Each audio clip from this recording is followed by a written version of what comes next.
la palabra. No tengo ningún inconveniente. Sí, por supuesto. Bueno, ya esperaremos la conexión de Alejandro Ferrari. Bueno, retomamos entonces. Gracias por la presencia de todos. Le voy a dar la palabra a Eduardo Álvarez, ex fiscal general ante la Cámara Nacional de Apelaciones del Trabajo, docente universitario de grado y de posgrado y autor de diversas publicaciones. Así que, muchas gracias, Eduardo. Bueno, muchas gracias por la invitación. Muchas gracias por la invitación y por haberme convocado para este tema, que me parece de una singular actualidad. En realidad, los avances de la informática y la digitalización comienzan a invadir, ya comenzaron a invadir de una manera innegable la organización de los procesos de producción de bienes y servicios. La transformación ha sido tan intensa y tan dinámica que ya los sociólogos y los economistas, con estas tendencias a las clasificaciones generales, empiezan a hablar de una cuarta revolución industrial, para describir una serie de fenómenos que se van dando y que se repiten en un universo muy globalizado y que conmueven las bases mismas tradicionales del análisis de la ciencia jurídica. Palabras extrañas empiezan a invadir nuestro discurso. Empieza a hablarse de gig economy, crowdworking, trabajo colaborativo, logueo, bloqueo, desconexión, algoritmo, palabras que nos eran particularmente extrañas, y sobre todo en derecho del trabajo. Todavía no nos habíamos levantado y superado de la caída del modelo fordista en que conmovió la base del derecho al trabajo tradicional con los procesos de descentralización y de externalización, cuando ahora nos enfrentamos a un fenómeno en el cual la empresa aparece como disuelta en un mundo virtual, que la convierte en algo bastante inasible, como un sueño de modernidad que puede, como todo sueño, engendrar una pesadilla o algún monstruo. Ahora el encuentro de la oferta y la demanda parece tener lugar en una plataforma virtual a la cual se accede por medio de una aplicación. Las plataformas no actúan como meras intermediarias, intervienen, fijan condiciones y tienen finalidad de lucro. Por lo tanto, es muy difícil no conceptualizarlas como unidades empresarias. Esto no sería tan grave cuando la oferta y la demanda fuera de bienes. Ya el Código Civil y el derecho civil moderno estaba relativizando las exigencias del consentimiento, pero cuando el encuentro de la oferta y la demanda tiene que ver con la prestación de una actividad personal y retribuida, ya estamos rozando la imperatividad del tipo legal laboral, es decir, el concepto de relación de dependencia, el concepto binario de relación de dependencia. La pregunta que nos podemos hacer es la que se hizo el profesor Carlos Palomeque de Salamanca. ¿Basta un celular, una tablet o una computadora con un sistema en red para hacer caer las piedras del castillo del garantismo legal protectorio?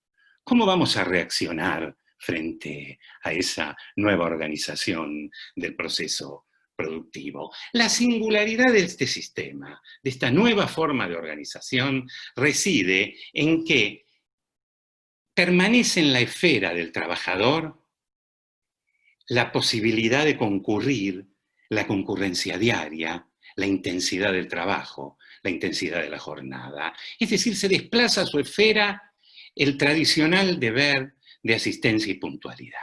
Si bien esto no sería un obstáculo absoluto para la vigencia del concepto de relación de dependencia, hace perder centralidad a esa relación conmutativa esencial del contrato de trabajo, que era la asistencia y puntualidad como correlato del deber de ocupación.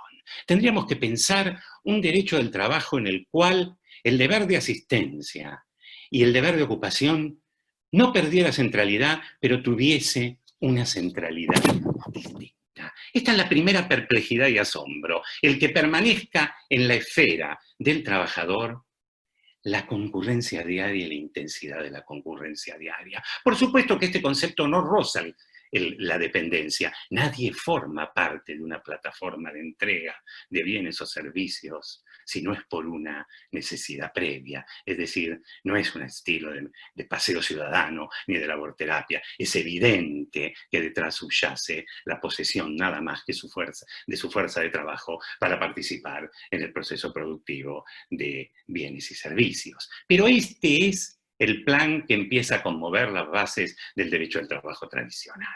Algunos verán, algunos un poco más apocalípticos, verán en el sistema de plataformas una forma de huida del derecho al trabajo, como una especie de alianza entre la informática y el fraude, un barroco sistema lombrosiano para generar clandestinidad laboral. Existen tendencias que ven en el sistema de plataforma esta clasificación. Otros verán en el sistema de plataforma una gestión de modernidad imparable. Una gestión de modernidad imparable que tendremos que nosotros procesar desde el derecho del trabajo. Julio Simón, por ejemplo, en el prólogo al libro de Liliana Literio, recuerda una frase de Máximo Monzón, que en realidad estuvo dirigida a mí como sujeto pasivo en una reunión académica de la Asociación de Derecho al Trabajo, estoy hablando de hace 35 años, cuando Monzón, yo tenía una posición un poco conservadora en cuanto a las innovaciones tecnológicas, y Monzón me dijo, no se niegue a la modernidad, no asista al parto con mortaja. Esa es otra posibilidad de acercarse al progreso. Asistiremos al parto con mortaja, nos negaremos a la modernidad. Lo cierto es que este sistema ha producido en el mundo asombro y perplejidad. ¿Y cómo ha reaccionado el mundo? Cuando hablo del mundo, hablo del mundo del derecho al trabajo. ¿Cómo ha reaccionado el mundo frente a este sistema? El derecho es una ciencia, y el derecho al trabajo también, lamentablemente, es una ciencia eminentemente conservadora. Y ha reaccionado tratando de generar parches. Si nosotros buscamos legislación comparada sobre plataformas, veremos que no hay ningún intento estatutario global. Hay intentos balbuceantes de protegerlos contra los riesgos, de darles seguridad, de controlar un poco la rendición de gastos y la jornada. Nadie se ha atrevido ahora a hacer una norma global de principio, medio y fin que conceptualice todos los derechos de una relación. Esto es interesante y nos lleva a apoyar un poco la iniciativa de crear por primera vez en el mundo. Cuando digo por primera vez en el mundo, es así, es una norma global. Hay algunos proyectos que no han pasado a mayores, está el proyecto de Perú, pero tampoco es omnicomprensivo de todas las vicisitudes de la relación laboral. La OIT ha sostenido, la OIT con el lenguaje típico de la OIT, es decir, ese lenguaje abierto, no muy terminante, ha dicho el sistema de plataformas se diferencia de los sistemas tradicionales, pero es insolayable la tutela de las personas que lo llevan a cabo. Ha firmado esto la OIT, y si uno lee el documento de la OIT, ve que se respira entre líneas proteger a los que trabajan en el sistema de plataforma solayando la calificación del vínculo. Es decir, tiene algo de un intento interesante y superador del debate sobre el sistema binario de relación de dependencia. Esto es interesante, no está dicho claramente, pero se deja entrever en el clima, en el aroma de cómo está hablando la OIT. Pero también es muy interesante, en lo que hace a las luces y sombras de este nuevo sistema, las afirmaciones en el informe del BID, nada menos que del BID y del CIPE. Lo voy a leer textual porque es muy interesante lo que dice el BID. El BID dice, es innegable que el sistema de plataformas ofrece nuevas oportunidades de trabajo. La luz, menciona primero la luz, pero sigue diciendo, pero también es innegable, y tan innegable como este primer aserto, que las circunstancias en que se lleva a cabo la labor no reúnen las condiciones del trabajo decente. Presentan signos de intensa precarización y bordean la explotación. Esto lo dice el BID. Lo está diciendo el BID, ¿eh? No el muchacho este que nos insultó, lo acaba de decir el BID. Es decir, hay un sistema que sin control lleva a la precarización. ¿Cómo ha reaccionado el mundo? Como dije, con perplejidad y asombro. Esta situación difícil es para nosotros, como especialistas de derecho del trabajo, y lo digo en el ámbito de la asociación, tiene algo de privilegio. ¿Por qué tiene algo de privilegio? Porque no nos condena a vivir leyendo derechos y obligaciones, Ius Variandis, la ley de contrato de trabajo tan comentada, y nos obliga científicamente a un esfuerzo de imaginación, a un esfuerzo creativo. ¿Qué vamos a hacer con esta realidad que contribuye y que nos hace una especie de sismo en las bases de sustentación de nuestra disciplina? Es un desafío científico que nos exige imaginación y creación. La imaginación al poder, como decía el graffiti del 68 francés, cuyo espíritu ojalá un poco nos acompañe, la imaginación al poder. Debemos ser imaginativos. Esto es un desafío creativo. Primer desafío creativo que podríamos hacer en esta lista de desafíos creativos hacia una regulación de plataformas. El primer desafío creativo es soslayar como superación la concepción binaria de la relación de dependencia, tal como la entendíamos hacia ahora. En esto es muy interesante y apunta un poco a esto el informe sobre el sistema de plataformas que hizo Adrián Goldín para la CEPAL. En el informe de Adrián Goldín para la CEPAL, Adrián Goldín esboza la posibilidad de que se genere un sujeto protegido, que se le den derechos esenciales, básicos, de rango constitucional y convencional, internacional, soslayando la calificación de dependiente o independiente, es decir, de autónomo o de dependiente. Goldín en ese informe de la CEPAL luego hace un meduloso, como son todos los trabajos de Goldín, una medulosa enumeración de los derechos que habría que acordarles por la circunstancia de trabajar e invita un poco, en coherencia con esto que deja entrever la OIT, invita a soslayar esa trampa de discusión binaria de la relación de dependencia. Cuando hablo de la trampa de discusión binaria de relación de dependencia, no estoy afirmando que considere a los trabajadores de plataforma trabajadores que no son dependientes, ni mucho menos ni que los considere autónomos. Considero que debemos crear en el derecho del trabajo o superar un poco la concepción de dependencia binaria a la cual estamos acostumbrados. Y me gustaría plantear el pensar la dependencia como un concepto a priorístico. Las personas que son a priorísticamente dependientes antes de formalizar cualquier contrato o cualquier inicio de relación laboral. ¿De dónde viene este concepto de a priorísticamente dependiente? Nadie duda que el trabajador que va a ingresar a un sistema de plataformas solo cuenta con su capacidad de trabajo para participar del proceso productivo y recibir una remuneración de la cual se mantiene. Es decir, parecería que el concepto de dependencia que nosotros deberíamos elaborar es más sociológico que jurídico. Esto lo vio Centeno cuando Centeno no quiso definir en el artículo 21 y 22 el concepto de relación de dependencia. No lo quiso definir porque partió de la premisa, lúcida por cierto, de que el concepto de dependencia tenía un elemento metajurídico y sociológico. Es decir, nosotros podíamos ubicar la dependencia en el terreno de lo fáctico. Y esto fue, por eso él se negó a pautar y a definir un poco la dependencia. Partía del orden de saber de que la dependencia, todos sabemos lo que es, aunque nos cueste definirla. Pasa un poco lo que decía San Agustín con el tiempo. ¿Qué es el tiempo? Si no me lo preguntan, lo sé. Si me lo preguntan, lo ignoro. ¿Qué es la dependencia? Todos sabemos que la dependencia tiene algo, digamos, metajurídico y sociológico en sí. El concepto del sujeto a priorísticamente dependiente es un concepto muy interesante que lo vi primera vez enunciado en el jurista francés Léon Cahen. Léon Cahen en un momento empieza a estudiar y a comentar un anteproyecto francés sobre la protección de los trabajadores en instancia precontractual. Es decir, se empieza a meditar sobre la protección de los trabajadores en instancia precontractual, y ahí Léon Cahen se empieza a preguntar, ¿cuándo nace cronológicamente la dependencia?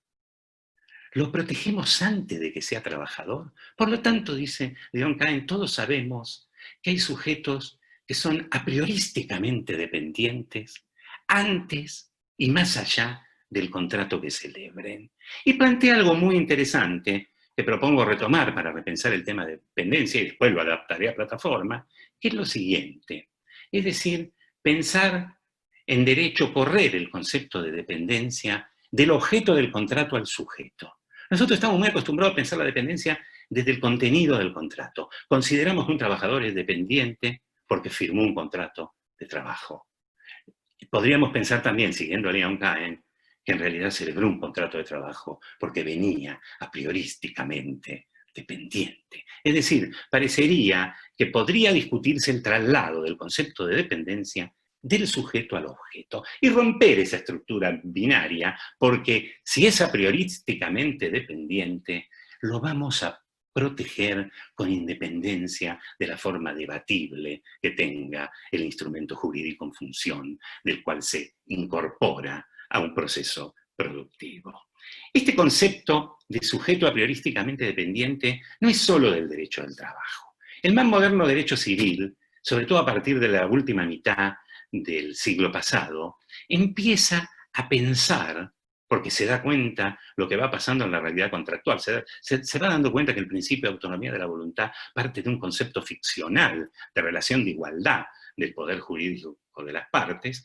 Entonces lo que pretende el moderno derecho civil es crear la figura del débil contractual. Es una figura para proteger cualquiera sea la tipología de contrato que surja. Van a ver en el moderno derecho civil el débil contractual como una protección al sujeto. El concepto de débil contractual en la Argentina, en el derecho civil, estuvo a punto de ser integrado en el proyecto de reforma del Código Civil de 1991. Es decir, en el proyecto que dirigió Alterini y que tuvo la participación bastante activa de un civilista que estaba muy emparentado con el derecho del trabajo, que era Isidoro Goldenberg. Isidoro Goldenberg intentó introducir en el proyecto del Código Civil de 1991 el concepto de débil contractual, es decir, pasar la protección al sujeto independientemente de la tipología del contrato. Por supuesto, el nuevo Código Civil trató de acercarse, el Código Civil nuevo, el vigente que tenemos, trató de acercarse al débil contractual, pero se sedujo más con los vientos de modernidad e introdujo la figura de la posición dominante en el contrato. Es decir, el concepto del artículo 9 y 10 del nuevo Código Civil, donde se trata de proteger al sujeto cuando está sometido a la posición dominante en el contrato, y lo vinculó con el abuso de derecho y ahí perdió un poco de relevancia. Porque, insisto, con superar la tradición binaria de autónomo-dependiente, insisto con superar esto porque en el caso de plataformas, en los cuales ninguno dudamos que los que se incluyen en el sistema son a priorísticamente dependientes, en el sistema de plataformas la discusión en relación, en la intensidad de trabajo y el deber de concurrencia y la libertad sobre la soberanía del tiempo de trabajo aparece con un elemento crucial para que la jurisprudencia en el mundo desestime la inclusión en el derecho del trabajo y los prive de protección. Por lo tanto, el primer paso para proteger a las personas que se desempeñan en el sistema de plataforma es romper la estructura binaria de la relación de dependencia. En este plano estoy totalmente de acuerdo con la observación de Goldin, es decir, crear un sujeto protegido independientemente de la discusión de la intensidad de la prestación, del deber de concurrencia, de si trabajó 10 días sí, 10 días no, que son los elementos fácticos que evalúa la jurisprudencia en el mundo para correr la tutela.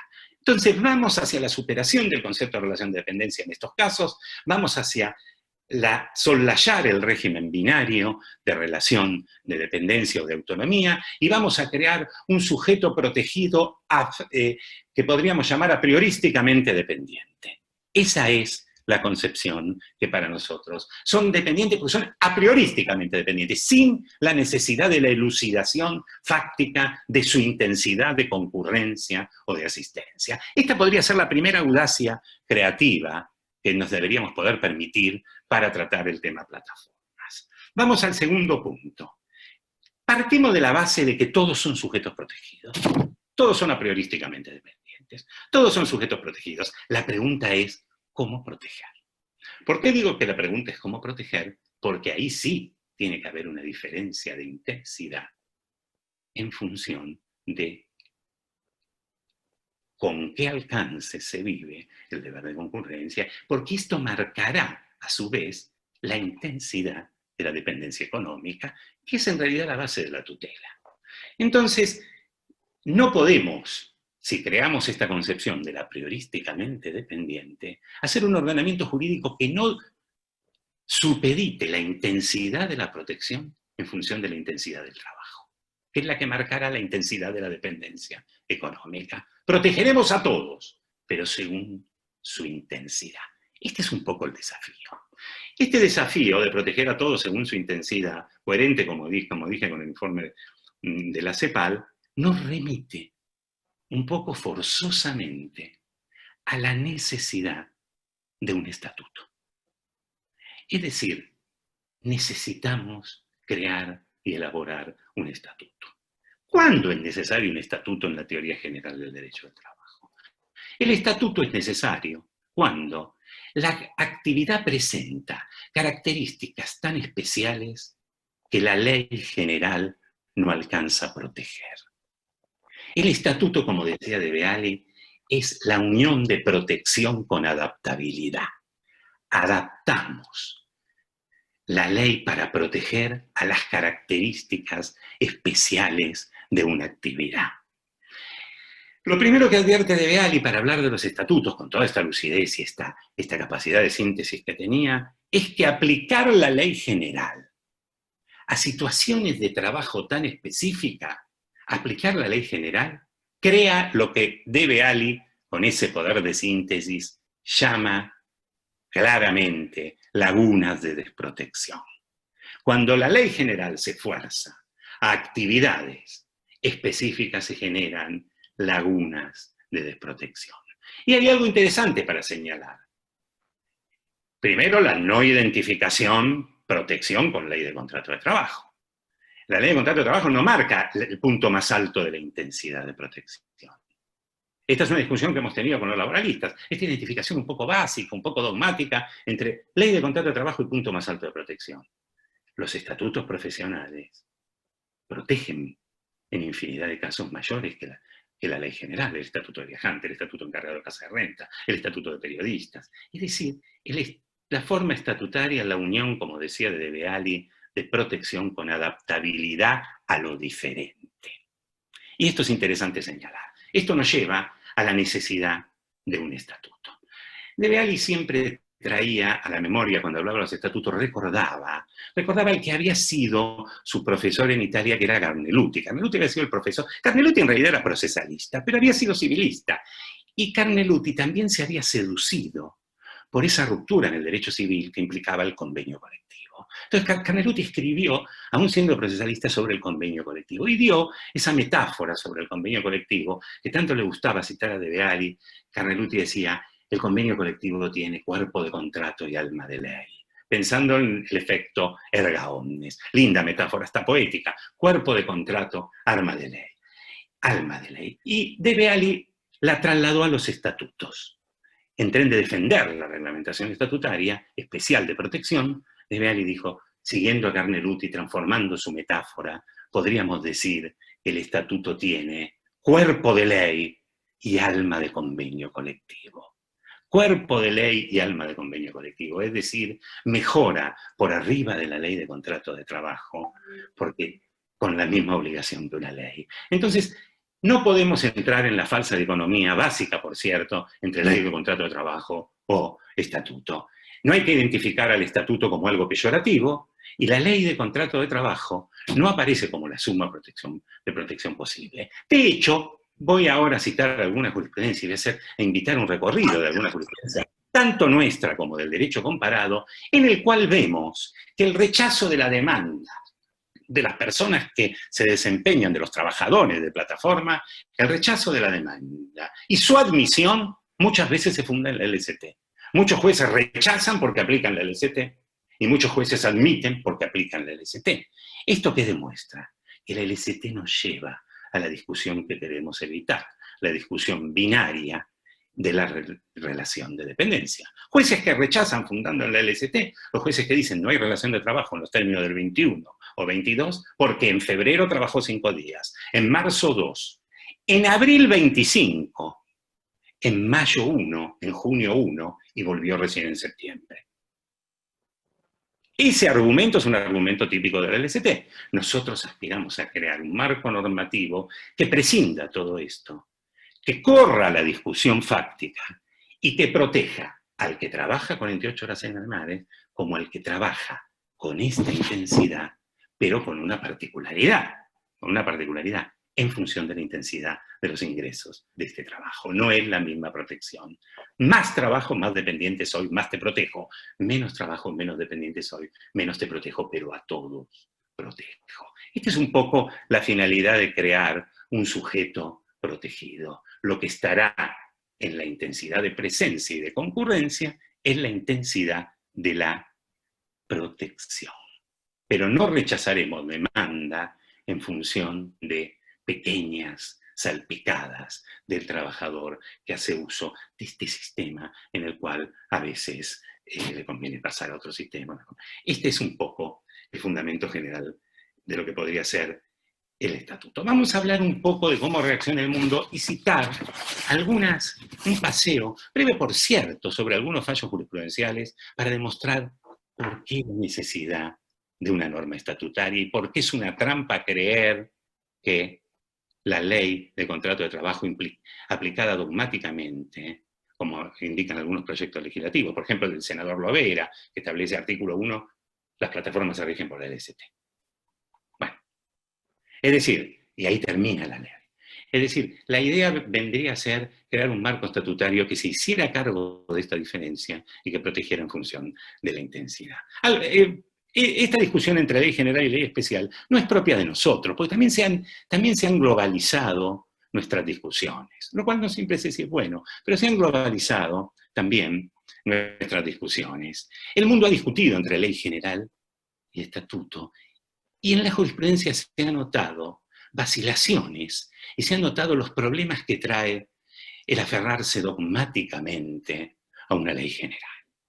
El primer caso que tenemos de plataforma, tal vez el caso más arquetípico, es el caso Douglas Connor contra Uber, del 11 de marzo del 2015, de la Corte de California. Yo tuve oportunidad de comentar este caso tanto aquí como en un debate que se hizo en la Universidad de Columbia sobre el sistema de plataformas. Este caso en realidad es más importante desde el punto de vista procesal que desde el punto de vista de fondo. ¿Por qué digo que es desde el punto de vista procesal? Porque en realidad es un caso en el cual se discute la viabilidad de la acción de clase para introducir debates acerca de la relación de dependencia. Hay una gran importancia al aspecto adjetivo en este caso, que lo vamos a correr porque es ajeno a esta reunión académica. Pero el tribunal dice algo muy interesante que revela el tembladeral en el cual nos deja aplicar la ley general. El tribunal dice, como acción de clase, lo primero que podemos afirmar, y esto es lo único que en el marco ceñido de las acciones de clase estamos dispuestos a afirmar, es que las empresas de plataforma son, en este caso en Uber, empresas de transporte con fines de lucro. Por lo tanto, esa es la única afirmación con carácter general. Y con cierta ironía van a entender que nadie puede concebir una empresa de transporte sin autos y sin trabajadores, ¿no? Es algo así como un cuchillo sin mango al cual le falta la hoja. Es decir, es muy difícil imaginar, y esto es un poco lo que plantea el fallo Uber. Pero ¿dónde nos deja un tembladeral? Que remite al hecho y prueba, en función de la asiduidad, la protección.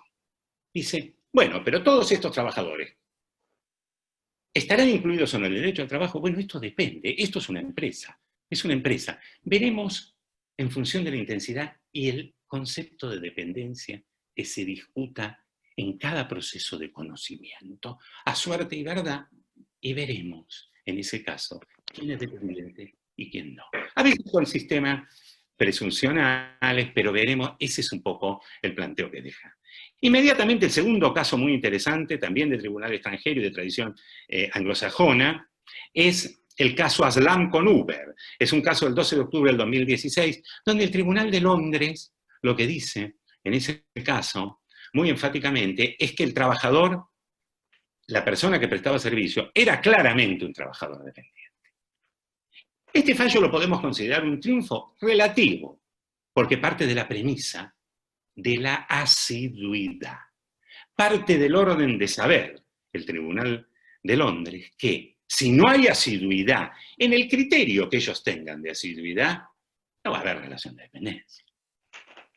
Es decir, remite siempre a un criterio de hecho y prueba en el cual la asiduidad aparece como un elemento que genera un tembladeral. El otro fallo también arquetípico, también de Europa, es el Petrovich con Huber de la Corte de Apelaciones de París, que es del 19 de febrero del año 2019. Muy reciente. Este fallo también afirma la existencia de relación laboral e insiste un poco más en la asiduidad.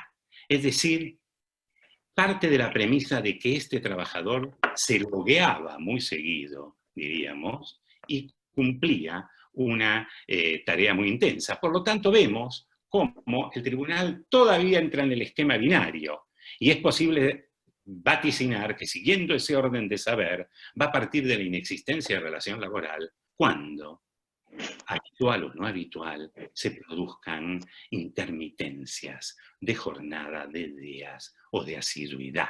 Y van a terminar desprotegidos aquellos trabajadores que, según el orden de saber de este tribunal, no logren este test de presencia intensa que los tornaría dependientes en su orden de saber.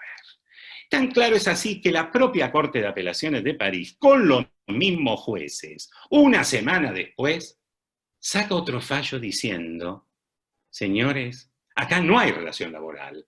Y no nos contradecimos con el caso Petrovich, no nos contradecimos porque, en este caso, que no hay relación laboral, había una gran intermitencia en la concurrencia.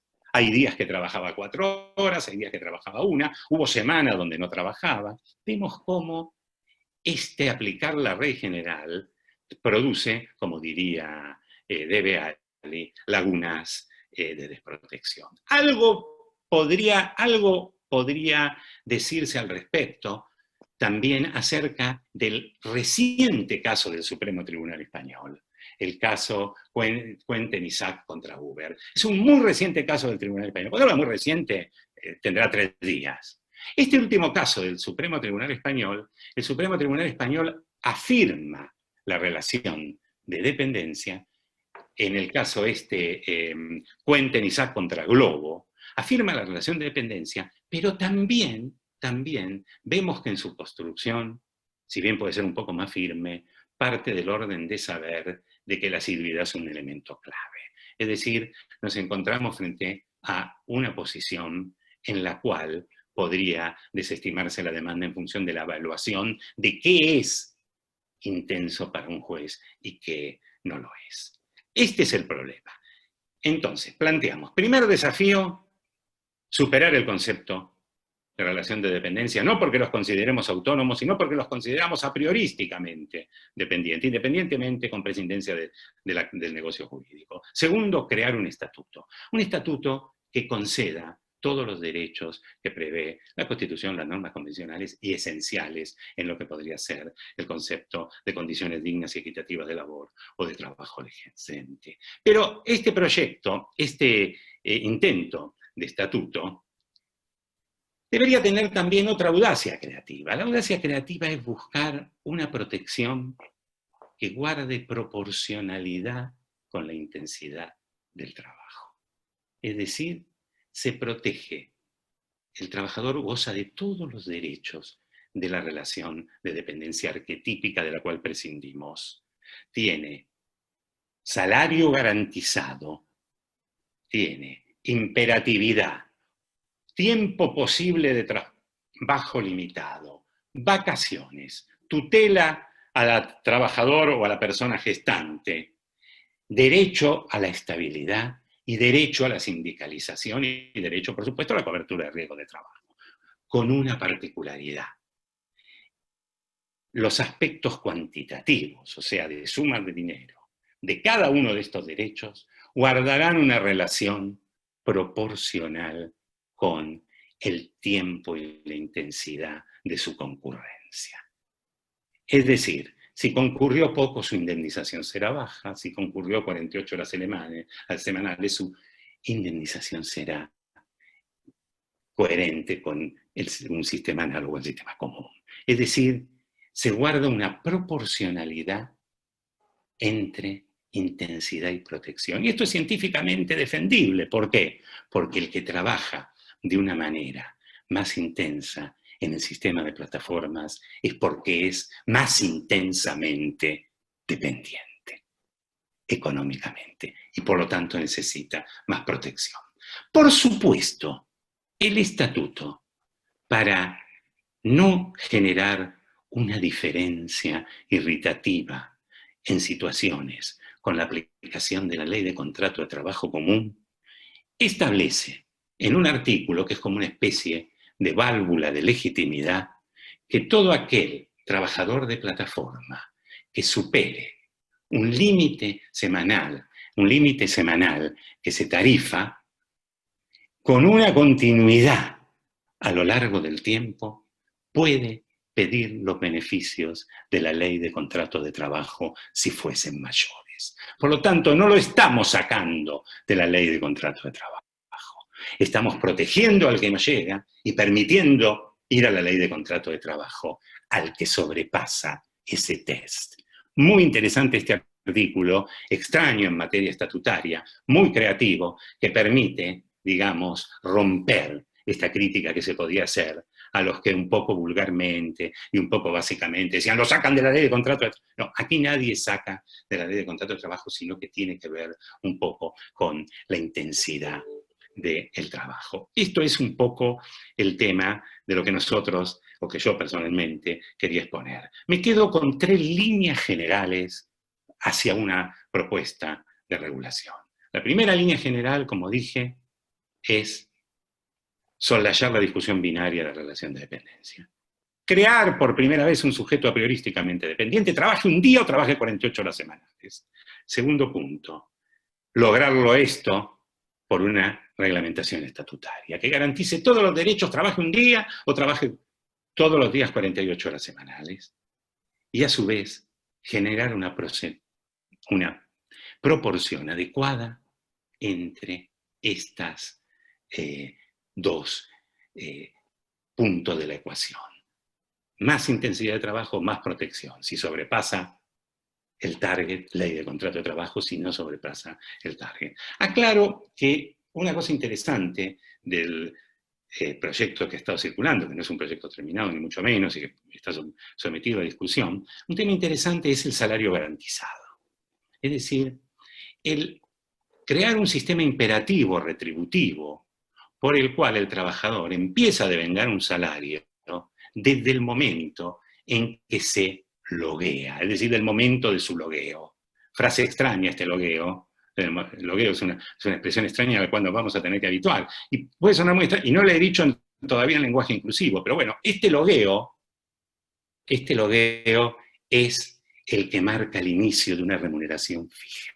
Es decir, otro aporte del estatuto a esta tipología de la actividad es partir de la imposibilidad de que haya un sueldo aleatorio.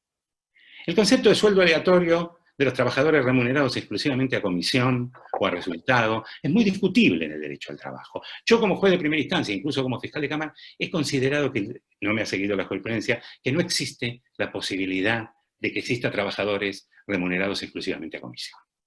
Es decir, y ni siquiera por resultado. Yo creo que esto, en este caso, el estatuto crea o trata de crear un sueldo básico por el mero inicio del logueo, coherente con la disposición de la ley de contrato de trabajo de la puesta a disposición como inicio de la jornada. Bueno, esto son las bases de lo que debería ser. Por supuesto, es lo que a mí se me ha ocurrido después de meditar sobre este tema. No me considero ni dueño de la verdad, ni considero que esto no sea sujeto a debate, porque, repito, nos estamos enfrentando a un mundo distinto que presenta un tembladeral al cual no podemos reaccionar visceralmente con las instituciones del derecho del trabajo común. Este es nuestro futuro, este es un poco el futuro, pero nadie puede saber bien que lo aguardará en el futuro, y tal vez hubiéramos preferido que el futuro fuera distinto.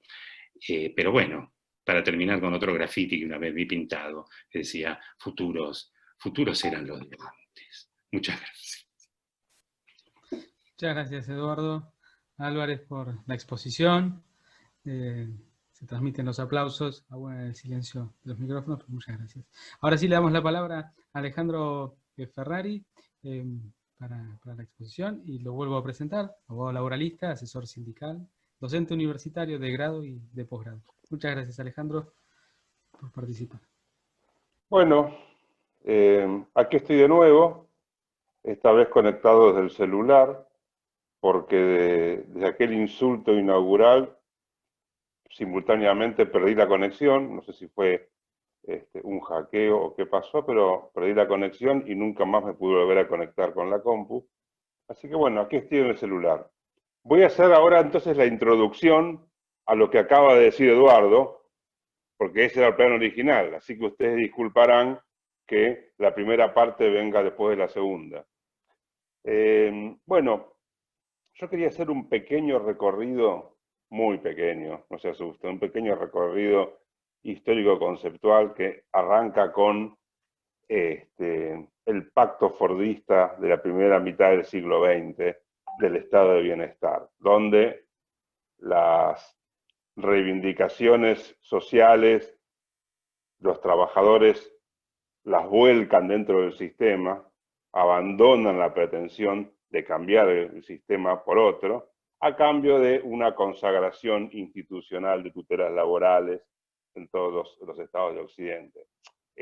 Perdón, cuando digo pacto fordista no quiero decir que se firmó un pacto, es una cuestión conceptual, ¿no? Históricamente se instauró esto, los trabajadores resignan libertad a cambio de estabilidad. En esa resignación está volcada en el contrato de trabajo el sistema de la triple ajenidad, ¿no? La base de la relación de trabajo en la triple ajenidad de los trabajadores respecto de los frutos, respecto de los riesgos y respecto de la organización del trabajo. Como toda la cuestión del trabajo en plataformas de estatuto que estamos tratando de desarrollar con alguna dificultad, como ustedes ven, tiene que ver con alguna alteración en la ajenidad en la organización, por eso estoy haciendo este pequeñísimo recorrido histórico.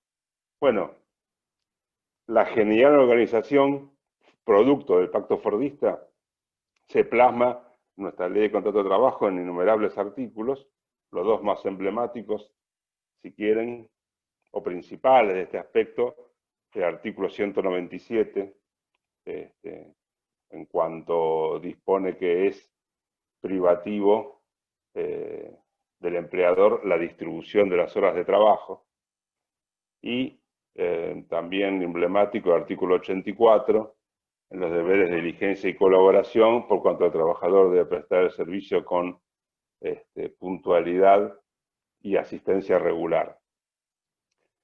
Este esquema comienza a ser alterado, una vez más en un pequeño recorrido histórico, a partir de la década del 70, con el comienzo de la desmantelación del régimen de acumulación fordista que fue trayendo algunas nuevas formas jurídicas.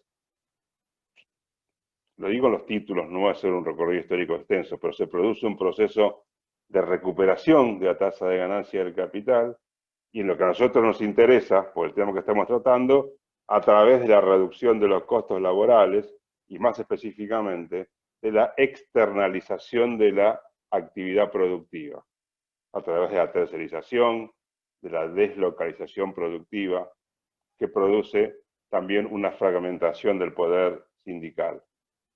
Por usar una frase de Naomi Klein que me gusta repetir, es el empresario que rehúsa ser empleador.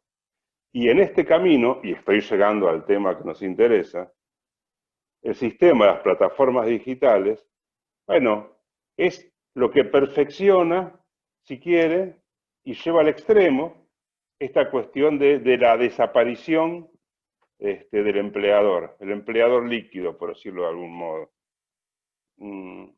Las economías colaborativas, donde el empleador se difumina, y las plataformas plantean que simplemente conectan el usuario de un servicio con el proveedor de servicio, que es un colaborador, un autónomo, cualquier cosa menos un trabajador. Y de este modo escapan de la legislación laboral.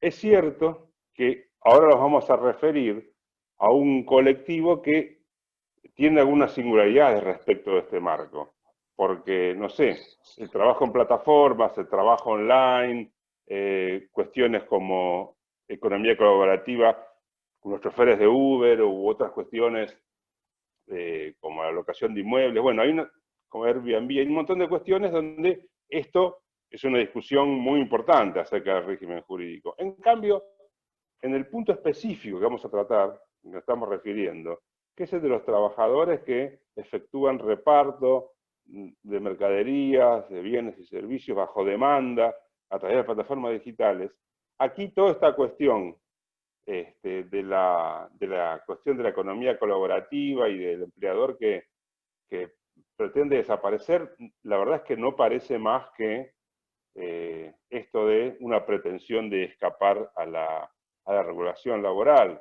Para nosotros, por lo menos para nosotros los laboralistas, no vemos que haya una discusión seria sobre, nosotros no lo planteamos, sobre la laboralidad del vínculo. Sin embargo, admitimos que esa discusión existe. Esa discusión existe, y uno de los fundamentos de esa discusión acerca de si es un vínculo laboral o no, que luego pretendimos superar con la explicación que hizo antes Eduardo, es esta cuestión de la atenuación en la ajenidad en la organización de la jornada y la posibilidad de que el trabajador, no totalmente, pero de algún modo, determine su jornada de trabajo, qué es lo que ocurre efectivamente en el trabajo en plataformas. Lo llamamos la recuperación de la soberanía sobre el tiempo de trabajo. Claro, tenemos que hacer la salvedad de que esta autodeterminación de la jornada por parte de los trabajadores reconoce varios límites. En la práctica, los algoritmos que ponen las empresas de reparto para asignar o no asignar viajes, las calificaciones de los clientes, los bloqueos y la propia necesidad económica del trabajador.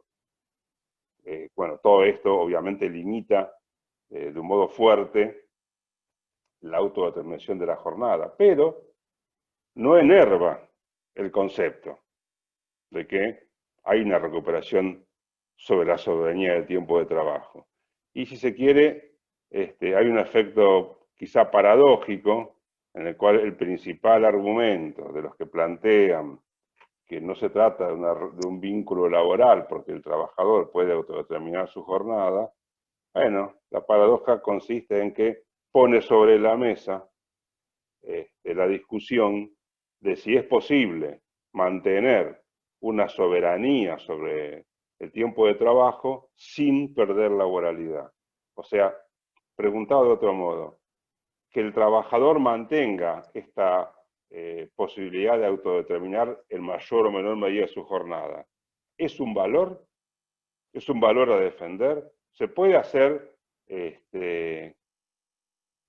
preservar esa libertad, pero agregándole protección? Bueno, esto es lo que estamos intentando hacer, como dije antes, con algunas dificultades. Porque frente a qué universo nos encontramos. Es difícil de decir porque no tenemos una encuesta que haya analizado la totalidad de los trabajadores que hacen reparto de las empresas y de los miles y miles que se dedican a esta actividad, situaciones muy diversas según las zonas. Tenemos algunos datos, tenemos un trabajo que se hizo en la OIT que abarca a algunos miles de trabajadores. Tenemos un informe que está elaborando el Ministerio de Trabajo de la provincia de Buenos Aires, que está trabajando mucho en este tema, donde ha realizado una serie de inspecciones y está generando algunas conclusiones sobre qué universo fáctico nos estamos encontrando.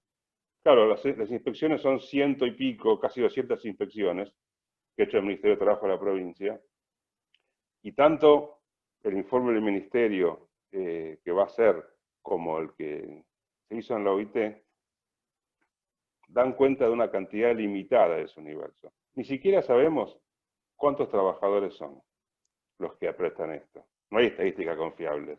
Entre 60.000 y 160.000 es mucha la variación, pero en todo caso son muchos. Estamos hablando de decenas de miles de trabajadores.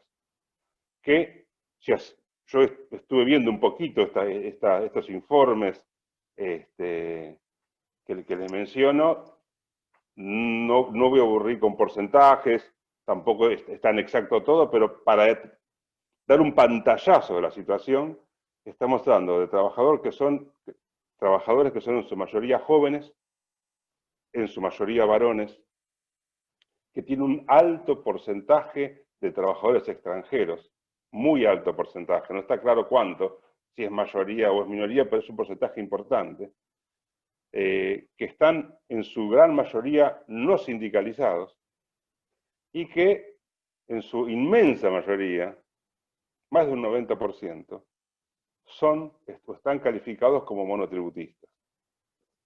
Claro. La calificación, la instrumentación de relación bajo la figura del monotributo tiene que ver con toda la explicación que venía desarrollando recién acerca de la huida de ciertos sectores empresarios saliendo de la protección de la ley laboral para los trabajadores. Y en realidad me gustaría aclarar que por otros datos que estuvimos viendo, estos monotributistas están doblemente precarizados. Primero por monotributistas, cuando en la gran mayoría de los casos, quizá en todos, estamos frente a un vínculo laboral instrumentado bajo la realidad de monotributo. Pero además, otro dato que hemos recabado, en realidad sin sorpresa, porque son trabajadores bastante precarizados, es que están registrados como monotributistas, pero muchos de ellos no pagan el monotributo. Muchos de ellos. Quizá la mayoría de ellos. Con lo cual, esa precarización es doble. Están registrados como monotributistas para escapar de la evaluación laboral, pero ni siquiera tienen la protección que da el monotributo como obra social, como jubilación, a los que son efectivamente, o los que somos monotributistas de verdad. Bueno, otra característica general es que tienen poca antigüedad. La gran mayoría, según estas encuestas, tienen menos de 6 meses de antigüedad. Y también que trabajan mucho tiempo. En general trabajan todos los días de la semana, en general trabajan más de 8 horas, según estos informes. No tienen, obviamente, con estas características ni SAC, ni vacaciones, ni protección contra riesgo de trabajo, ni obra social, ni ningún tipo de licencias, y están remunerados a puro destajo. Si hacen un viaje, cobran, si no hacen un viaje, no cobran. Este es el universo con el cual nos encontramos. Y frente a este universo es que encaramos el proyecto, a pedido del ministro, de hacer una regulación tratando de llevar laboralidad a este universo de trabajadores, tratando de laboralizar un colectivo que está especialmente precarizado y que muchas veces puede ser la manera de ingresar al mundo del trabajo, un trabajo formal, desde la precariedad hacia un trabajo formal con todas las protecciones. Entonces, las indicaciones que recibimos para trabajar en este estatuto, la primera es que no iba a abarcar el trabajo de plataformas en general porque es muy diverso y solo nos íbamos a ocupar de este colectivo, de los que hace el reparto, también porque son los más precarizados de todos los trabajadores de plataforma, los que más precisan de ser alcanzados por la protección. Y bueno, la otra indicación precisa es que lo que teníamos que hacer era una forma estatutaria. La justificación de la forma estatutaria, la explicó Eduardo Álvarez hace un rato, es una característica jurídica que diferencia y justifica la redacción de un estatuto especial.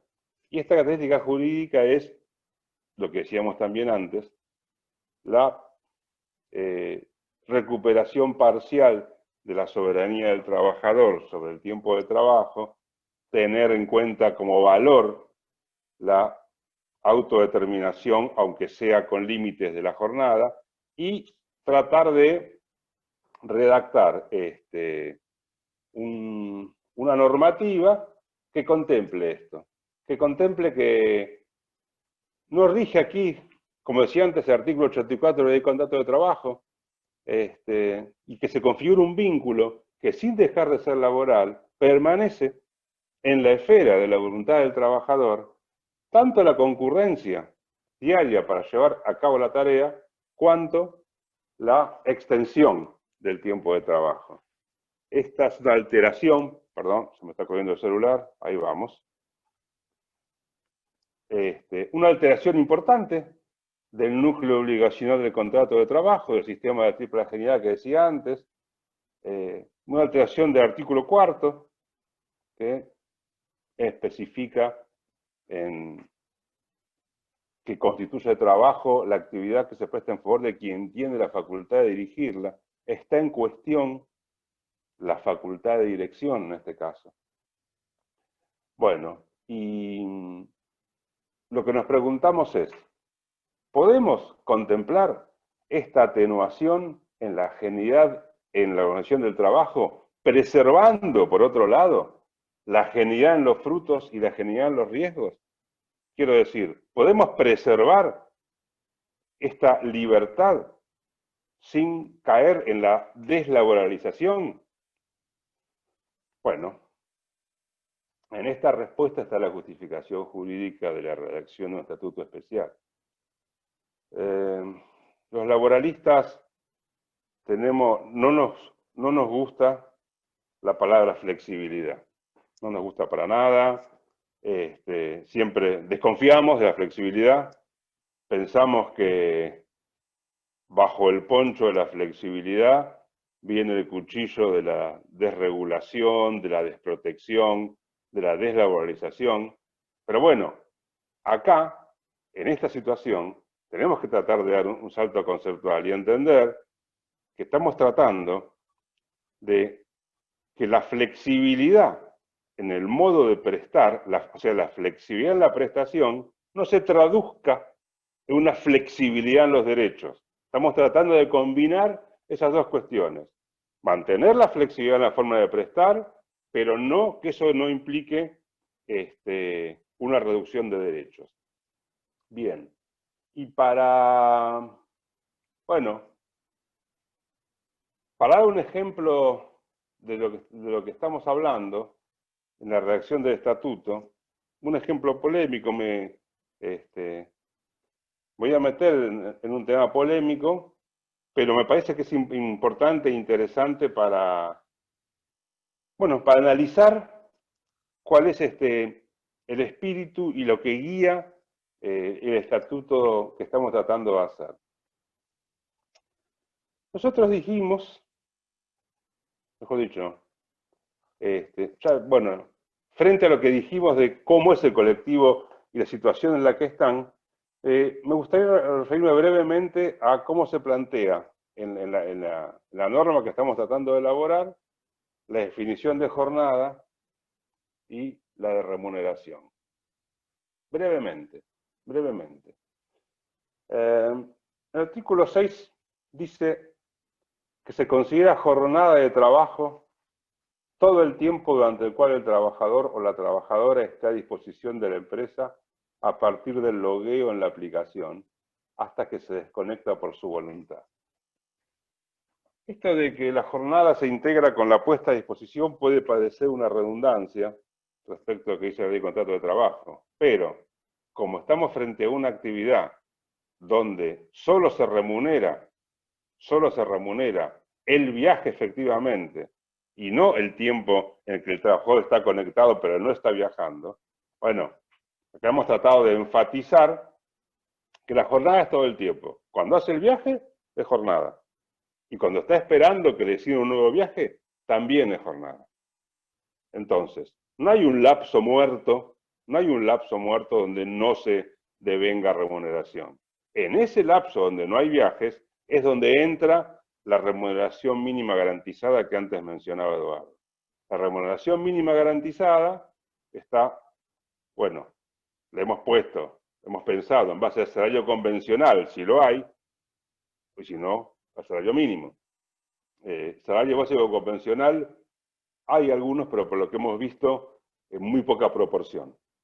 Por lo que hablamos de baja tasa de sindicalización, baja tasa de aplicación de convenios, pero en algunos gremios como los ASIM, motoqueros y algún otro, puede haber un salario básico convencional. Igual la mayoría creo que está fuera de esto. De todos modos, sea salario básico o sea salario mínimo, se devenga remuneración durante el tiempo en que no se está prestando efectivamente un viaje. A su vez, también el artículo 6 dice que las empresas pueden establecer un cupo máximo de logueos, pero esto en función de las necesidades objetivas del servicio y en función de criterios cuantitativos. Aquí hay en estas dos cuestiones, hay una propuesta de modificación jurídica sobre cómo está funcionando el sistema hoy. No solo estamos tratando de establecer que se devenga remuneración durante el tiempo de no viaje, por decirlo de algún modo, sino que el criterio para asignar viajes no puede depender de los algoritmos, de las evaluaciones arbitrarias, de lo que dicen los clientes, de si hizo buenos viajes o malos viajes, sino que simplemente son criterios objetivos y cuantitativos. La empresa puede determinar, bueno, hasta aquí se loguean porque no necesito más, muy bien. Uno quizá puede no loguearse, pero es exclusivamente cuantitativo. Bueno, y esto se combina con el artículo de jornada máxima. El artículo de jornada máxima, el artículo 7, es muy corto y muy polémico, porque lo hemos discutido ya muchas veces. Lo voy a leer, dice así: la jornada semanal no podrá superar las 48 horas. El tiempo de descanso diario no podrá ser inferior a 12 horas. Punto. No dice nada más. Pone un límite a la jornada máxima semanal de 48 horas y establece que el tiempo de descanso entre una jornada y otra debe ser de 12 horas. ¿Pero qué pasó con las 8 horas a que todos estamos acostumbrados? Bueno, no resulta específicamente compatible con el principio que estamos tratando de respetar de la recuperación de la soberanía sobre el tiempo de trabajo. Porque para poder hacer un pequeño clic y entender la lógica de esta propuesta, es que hay que entender que la limitación de la jornada no está dirigida al empleador. La ley de jornada, la limitación de la jornada y toda la estructura de la ley de trabajo está dirigida al empleador. Aquí partimos de la base de que el empleador no determina la jornada, que es el trabajador el que dice cuándo inicia la jornada y cuándo termina. Por lo tanto, la limitación de las 48 horas semanales está dirigida al trabajador y para su protección, por una cuestión de higiene y seguridad. Pero estamos tratando de salir de la idea de la jornada de 8 horas impuesta como un límite que el empleador no puede darle más de 8 horas. El empleador no puede darle más de 8 horas, ni menos de 8 horas, ni nada si el trabajador no decide conectarse, y si el trabajador decide desconectarse, el empleador no tiene injerencia sobre eso. Por eso estamos tratando de organizar este sistema donde el tipo de jornada es una cuestión distinta de la que estamos acostumbrados. Yo sé sabemos que estas decisiones, estos saltos en lo que uno está acostumbrado como laboralista son difíciles. Son difíciles porque además tenemos relaciones emocionales con las normas. Nosotros pensamos la jornada de 8 horas y pensamos en los mártires de Chicago, pensamos en el contrato de trabajo y pensamos en Alberto Centeno, la noche de los lápices. Entonces nos cuesta. Pero bueno, tenemos que, teniendo en cuenta todo esto, saber que estamos trabajando sobre un colectivo distinto, especialmente precarizado, que necesita una protección urgente, sin dejar de recordar que la ley de jornada y la ley de contrato de trabajo hoy están perfectamente vigentes y que tenemos de todos modos en un universo de decenas de miles de trabajadores el panorama que planteé antes. Entonces, frente a este panorama, tenemos que hacer otra cosa. Y esta otra cosa tiene todas estas cuestiones, si se quiere, polémicas, que venimos hoy a contar y también a analizar con ustedes. Y bueno, y con esto termino y quedamos abiertos a las preguntas y al debate, tanto Eduardo como yo. Muchas gracias. Bueno, muchas gracias, Alejandro. También te transmito en palabras los aplausos y el agradecimiento de los participantes. Tenemos el chat, lo habíamos dejado cerrado. Puede recibir Hernán las preguntas y en tal caso yo las puedo leer. Pero si alguno tuviera alguna inquietud para transmitirla por escrito, lo puede hacer por esa vía, o bien optar por la apertura del micrófono, si así lo estima más conveniente, para trasladar alguna consulta tanto a Eduardo como a Alejandro.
Bien, acá Hernán me confirma que no hay de momento consultas ni pedidos de preguntas.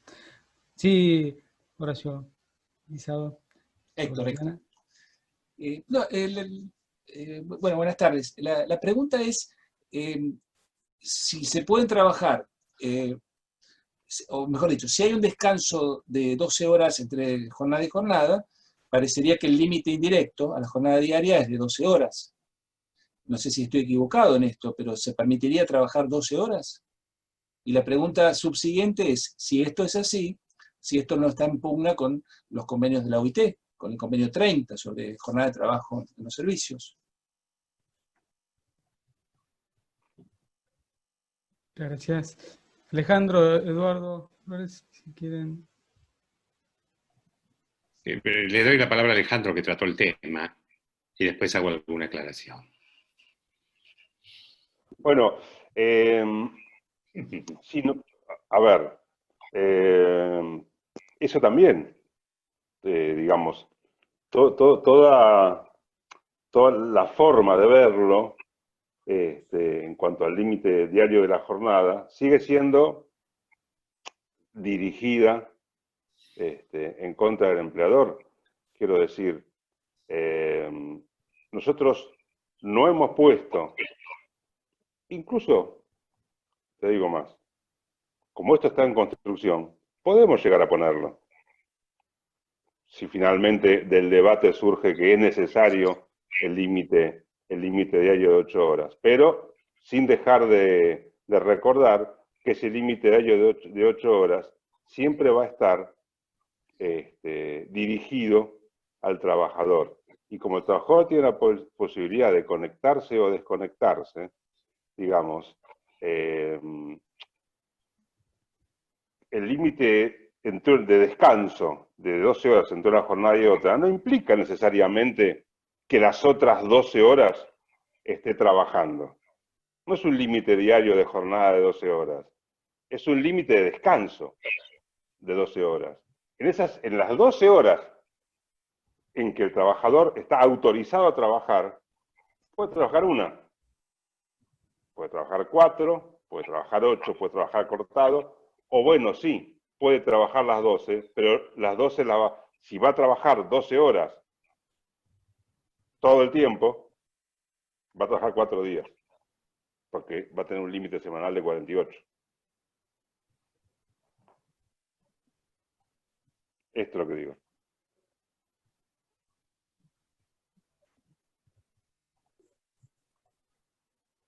Perdón, pero volvemos a lo mismo, porque ahí se está violentando, por ejemplo, el convenio 30 del OIT, que nuestro país ratificó y que establece para comercios y oficinas, como máximo, pero como máximo, 10 horas. O sea, ya nos pasamos de las 8, digamos. Llegamos a las 10.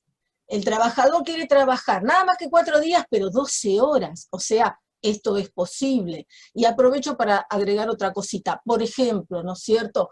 Pero nada más como un aporte, no como una crítica, por favor, que no se tome así de ninguna manera.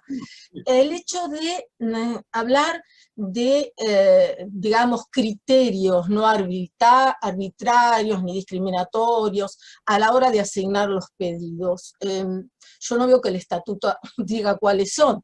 Y las empresas utilizan seriamente criterios arbitrarios para eso, que sabemos cuáles son y que no vale la pena mencionar ahora, pero no estaría faltando, pregunto nada más, una determinación, aunque sea, ¿cuáles son esos criterios? Porque vamos a terminar en lo mismo, es decir, en una inseguridad jurídica total. El hecho que el trabajo, a los que trabajan más intensamente tendrían que tener mayores garantías, no crea algún tipo, aunque sea de inseguridad jurídica. Pregunto, es simplemente, son preguntas, nada más. El tema de los algoritmos, el tema de la jornada, y bueno, lo otro es algo muy genérico, muy general, no es algo concreto. Voy a hacer una pequeña aclaración en cuanto al tema de jornada, porque me parece que hay una pequeña confusión. La idea, o por lo menos la interpretación de la idea, más allá de su redacción, parte de primero no parte de soslayar el límite a la jornada, no parte de soslayar el límite a la jornada como una cosa que sería imposible en el derecho al trabajo moderno, sobre todo si consideramos que incluso hasta el convenio número 1 de la OIT. Pero acá hay una particularidad en esto, por eso digo que cuando dije la exposición un poco teórica, hay que salir de la concepción de centralidad del deber de asistencia y concurrencia en función del deber de ocupación. ¿Por qué? Porque en este sistema se tiene que establecer que la jornada se inicia con el logueo. El logueo aparece como una conexión por medio del código que implica la puesta a disposición. La extensión de ese logueo depende de la propia voluntad del trabajador, que puede, en función de su intensidad, desloguearse en el mismo día. Cuando se desloguea y se vuelve a loguear, la pregunta es que tenemos que hacer un sistema que... ¿Esto significa el inicio de una nueva jornada? Por ejemplo, un trabajador se loguea de 9 de la mañana a 11 de la mañana. Y después se loguea de 3 de la tarde a 5:30 de la tarde. ¿Podemos aplicar los criterios generales de jornada como si tuviéramos deber de asistencia y puntualidad?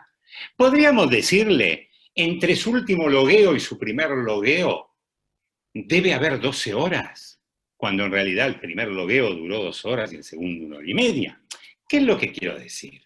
Que todas esas cuestiones, en algún punto, deben ser resueltas en coherencia con la dinámica propia de la relación. Por eso este estatuto, y yo pienso que esto es lo que se quiso hacer, guarda en alguna medida no un principio de autosuficiencia de todo lo que habría que regular.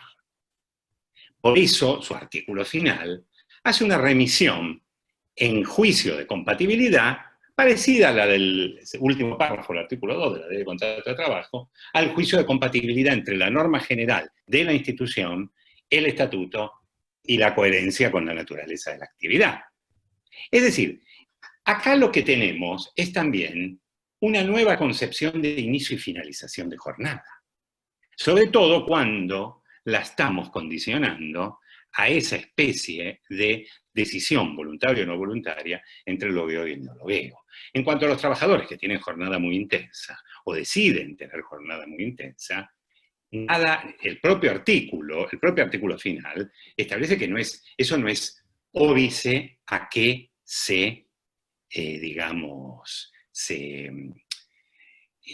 haya un criterio de permisibilidad. Y prueba de ello es que es tanta la intensidad un poco obsesiva por tutelar la jornada, que se prohíben las horas extras.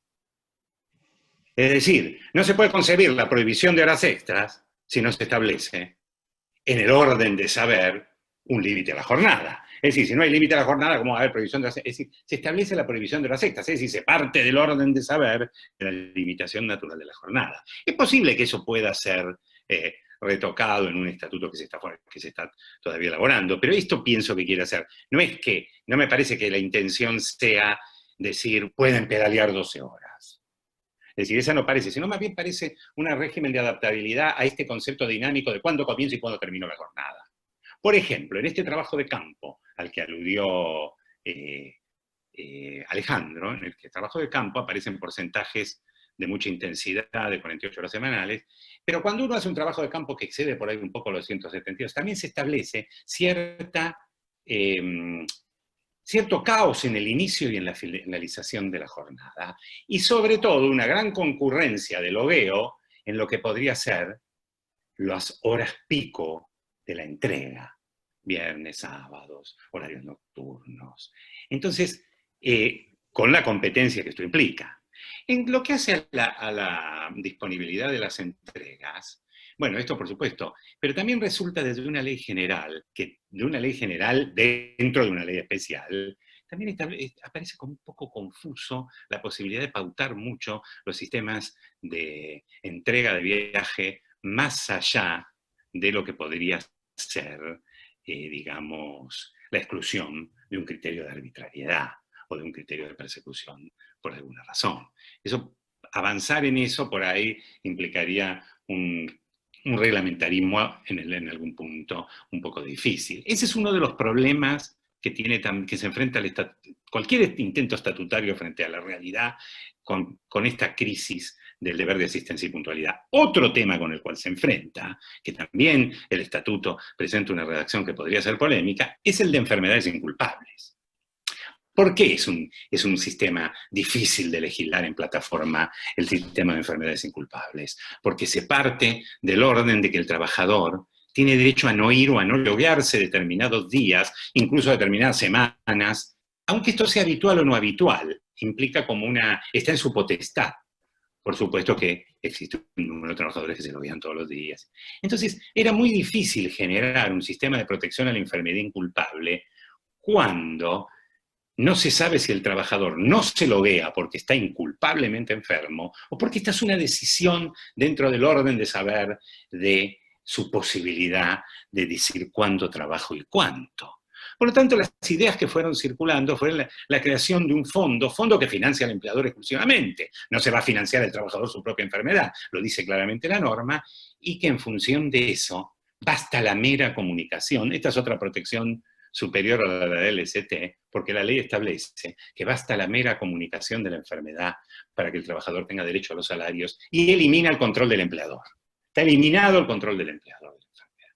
Primero porque es muy caótico en esta actividad, después porque es muy costoso y se ciñe a los días por enfermedad en función de la intensidad de la antigüedad. Si el trabajador no se enferma al terminar la relación, el empleador le paga de ese fondo lo que le hubiera correspondido. Esta es un poco la idea que tuvo.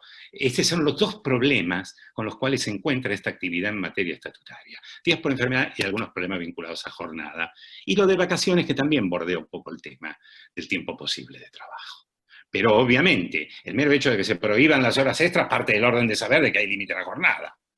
Es decir, ahora, podría haberse, esto es un desafío en materia estatutaria que se discutió mucho en el derecho al trabajo del mundo y en el argentino. ¿Cuál es el desafío en materia estatutaria? Si el estatuto debe ser totalmente autosuficiente.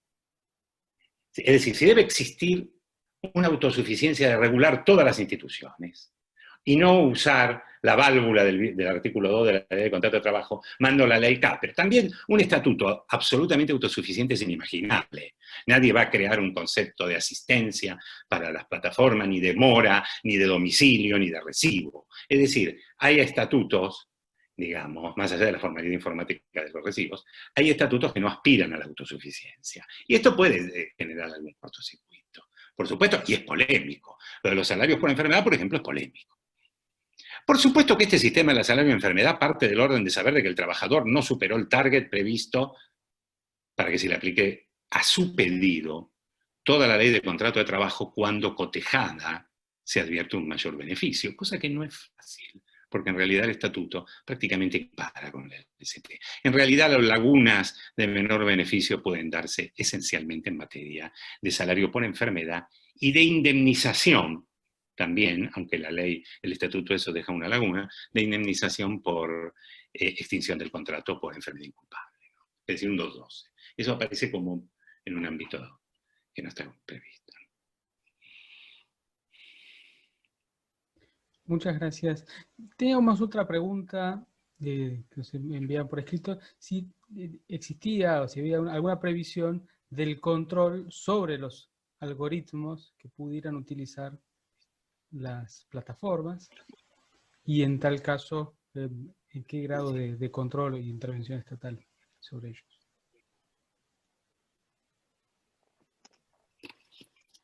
Bueno, el tema de los controles sobre los algoritmos podría establecerse tal vez una norma. En realidad, esta es una discusión sobre el tema del control de los programas informáticos y todo esto es una discusión que en este momento se está haciendo muy ardorosa en función de la ley de teletrabajo. Es decir, el problema de si se deben exhibir los programas, dar los programas, qué límites tienen los software, y qué límites tienen los software en función de la intimidad o de la reserva. La norma esto no lo previó. En realidad la norma pensó más en poner un límite a la arbitrariedad y en regular la relación trabajo-salario y condiciones de trabajo, ¿no? Esto es un poco... Pero podría ponerse, no me parece que sea una cosa que no podría pensarse, ¿no? No, perdón, perfectamente podría pensarse, Sí. por eso decimos que es una norma que está en construcción. Necesitamos ver las formas más eficaces de reencauzar esta actividad, bueno, con las características que dijimos antes, hacia la mayor posibilidad de laboralizar ese vínculo y de protegerlo. Quizás se podría poner alguna pauta en el cuerpo normativo y luego reglamentar el tema del algoritmo, que sí, puede ser, ¿eh? Yo digo que puede ser, perfectamente. Es lo que se está discutiendo ahora en teletrabajo, ¿no? En teletrabajo Claro. se está discutiendo eso. En los últimos artículos de la ley y la obligación de exhibir el software. Eso es un tema que se está planteando en teletrabajo. Reconozco que es un tema que en general irrita. Y me parece que es un tema que hay que ser cuidadoso porque, repito, es un tema que está irritando mucho. En teletrabajo es una discusión muy intensa. Bueno, muchas gracias. Creemos que no hay preguntas, o mejor dicho, han quedado abordadas por las exposiciones, tanto de Eduardo Álvarez como de Alejandro Ferrari. Javi, te está pidiendo la palabra Liliana. Ah, no lo vi. Liliana Rodríguez Fernández. Liliana. Hola, sí, quería hacer una pregunta en relación con el proyecto. Por un lado, más allá de lo que decía el doctor Álvarez sobre la autosuficiencia de los estatutos, y absolutamente entendible si el proyecto tiene alguna definición del concepto de empleador. Y por otro lado, si hay algún límite en el objeto o en el tipo de prestación que estaría vinculada a la ley.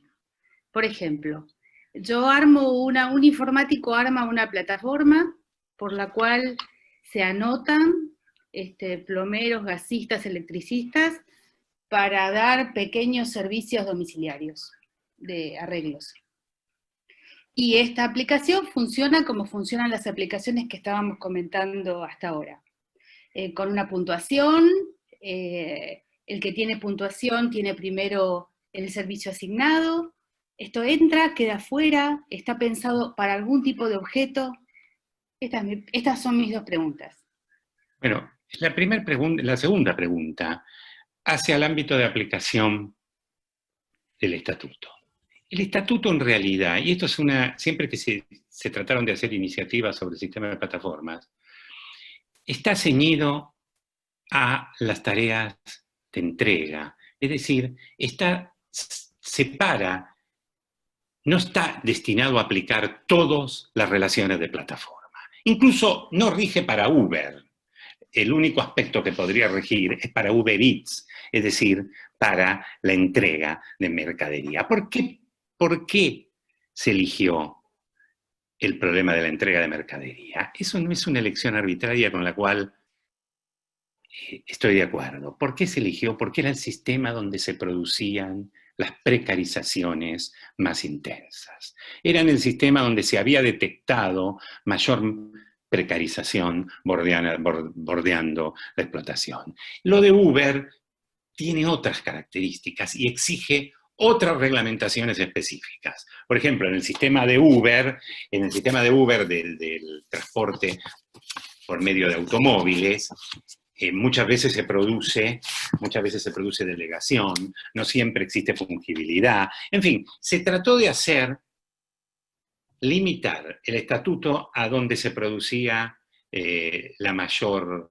desprotección, donde eran, digamos, los más a priorísticamente dependientes. Por lo tanto, todas las otras plataformas que hay de servicios, como podría ser Iguana, te ofrezco plomero, todo eso no está en el estatuto. El estatuto tiene un ámbito de aplicación ceñido. Eso podría ser discutible. Es decir, alguien podría decir, bueno, ya que nos metemos a legislar sobre plataformas, ¿por qué? Pero bueno, eso fue un poco como se decidió, y el estatuto un poco fue elaborado en función de ese orden.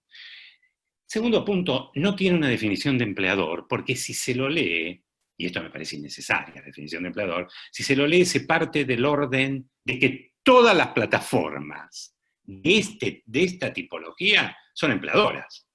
Es decir, se parte de ese orden, se parte de que no se puede llevar a cabo esta organización si no se parte del concepto de empleador y a priorísticamente dependiente. Incluso verán que si se lee el estatuto tiene referencia a empresa de plataforma y alusión a empleador, así como a veces habla de trabajadores y trabajadoras y personas que prestan servicio. En realidad, la diferencia no es que se quiso hacer una diferencia sutil, sino que se quiso seguramente no repetir tantas veces la misma palabra, pero se consideró innecesario, y yo creo que es innecesario definir el concepto del empleador, porque se parte de la premisa de que la empresa de plataformas es la empleadora indiscutiblemente, como se parte de la premisa de que todos son a priorísticamente dependientes. Es decir, esto es como un implícito, ¿no? No sé si Alejandro... Sí, bueno, completan un poquito, simplemente mientras hablaba Eduardo y miraba la definición del ámbito personal del artículo 1 que tengo aquí en pantalla, bueno, el caso que plantea Liliana estaría fuera, porque esto está centrado en productos, no en servicios, y habla de la relación jurídica entre empresas dedicadas al reparto y entrega de productos diversos que administran plataformas digitales, una parte de la relación. La otra, las personas que trabajan, que prestan servicios desplazándose, bla, bla, bla, bla. Con lo cual, como dice Eduardo, esto está muy ceñido a un colectivo específico. Y bueno, se nos podría decir, bueno, pero ¿por qué no regulan todo ya que está? Bueno, esa es otra cuestión. Es una cuestión de decisión si se quiere, política de qué regular y qué no. Yo diría que los elementos que tenemos es empezar por esto y dedicarnos a este colectivo. Entiendo que todo el tema de plataformas es más amplio y que está pendiente también de darle algún tipo de regulación, porque hay muchos problemas con todo eso también. Eso es cierto. Muchas gracias. Muchas gracias. ¿Algún otro de los participantes tiene alguna otra consulta para trasladarles a los exponentes? Si no, les agradecemos mucho la participación, la atención y la dedicación, sobre todo en la exposición a Eduardo Álvarez, a Alejandro Ferrari y todos los que participaron en esta... Buenas tardes, Javi. Perdón, ¿podría hacer una consulta? Sí, Matías. Sí. Perdón que agarré sobre el final. Para hacer la pregunta, ¿no? Bueno, muchas gracias por la exposición, la verdad que ha sido muy, muy clara y muy enriquecedora. Yo tenía alguna cuestión sobre dos cuestiones fundamentales. Hace un tiempo había visto un borrador que estaba circulando que ponía un poco como eje a la actividad como si se tratara de la plataforma, cuando la plataforma en realidad, digamos, es más la herramienta y la actividad es la mensajería, en este caso, como bien marcaban, que es de reparto de entrega. Entonces, en este sentido, dos preguntas por ahí muy concretas. Primero, ¿cómo creen que se articularía este estatuto con lo que es el convenio colectivo 722 del 15 de mensajería? Y en segundo lugar, una cuestión por ahí muy puntual, pero que también me parece importante considerar, si es lo mismo el reparto de la entrega de una caja de pizza, como suele ser el caso de cuando se consideran Globo, Pedidos Ya, Rappi, o, por ejemplo, un celular de 300.000 pesos a través de aplicaciones también de plataforma de entrega, como puede ser Mercado Flex. Si hay algún tipo de disposición en ese sentido o si se tiene en cuenta. Bueno, empiezo yo. La relación con el convenio es, bueno, como toda relación entre ley y convenio, en lo que el convenio mejore las disposiciones del estatuto, que es una ley, no hay ninguna duda de que se va a aplicar. Si el convenio tiene disposiciones que están por encima, en el instituto que sea, en remuneración, vacaciones, en lo que sea, que mejora la situación, se aplica el convenio. Esto es indudable. Y la cuestión de la diferencia entre el reparto de un producto de poco valor y uno de mucho valor, que entiendo que ahí va dirigida tu pregunta, si hay alguna contemplación respecto a esta diferencia. Bueno, la verdad que no está contemplado, pero bueno, también me parece que es una cosa que se podría estudiar en una reglamentación para ver si corresponde, y a mí me parece, ya me está pareciendo que sí, hacer alguna diferencia entre el tipo de producto que se reparte. Yo quiero hacer una aclaración sobre el tema del convenio colectivo. Esta es una discusión que se ha dado en muchos otros estatutos. Es una discusión de lo que podríamos llamar derecho intertemporal. Es decir, y la pregunta sería, ¿convenio anterior desplaza estatuto posterior? Y la respuesta sería, depende. ¿De qué depende? Del conglobamiento por instituciones. Es decir, depende de qué mejore el estatuto por sobre el convenio. Y ahí vence el estatuto. Es un problema de derecho intertemporal entre convenio pretérito y ley posterior. Esto está solucionado en el derecho del trabajo por el cotejo del conglobamiento por instituciones. Con una aclaración. Cuidado, porque hay que ver también el ámbito de aplicación del convenio. ¿Por qué digo que del ámbito de aplicación del convenio? Porque podría haber diferencias en el ámbito de aplicación del convenio, y no hay que olvidarse que esta ley establece los derechos de la libertad sindical, este proyecto, el derecho a la negociación colectiva, y otra particularidad también. El artículo último de pero todos son proyectos, es decir, por ahí hubo otro proyecto, o hubo algún borrador de algún proyecto, y todo es un poco en borradores, pero el proyecto, digamos, el borrador último, establece en su último artículo que el estatuto no puede, digamos, obviamente, abortar derechos preexistentes incorporados en los contratos individuales.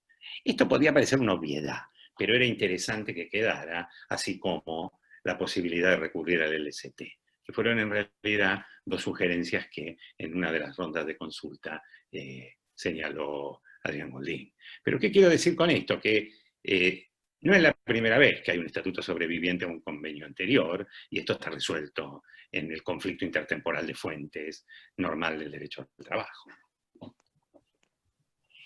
Muchas gracias. Le doy la palabra a Héctor García. Héctor. Gracias, Javi.